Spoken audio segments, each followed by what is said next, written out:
Huwag naman puro pork or beef. Gumawa naman tayo ng chicken kare-kare. Tara, umpisahan na natin. Magpainit lang ng mantika. Ginamit ko pala dito ay chicken breast. Hinihiwa ko lang na maliliit. Lutuin lang. Kapag nag golden brown na ang kabilang side, baliktarin lang natin.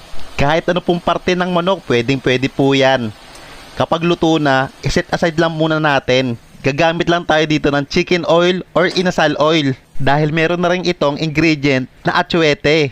Maggisa lang ng bawang, sibuyas. Mekos-mekos mo lang yan mga bayaw. Kapag nag-translucent na, maglagay lang tayo ng peanut butter. Yan na rin yung magpapalapot sa sauce natin. Maglagay na rin ng isang basong tubig. I-mix-mix lang na maigi.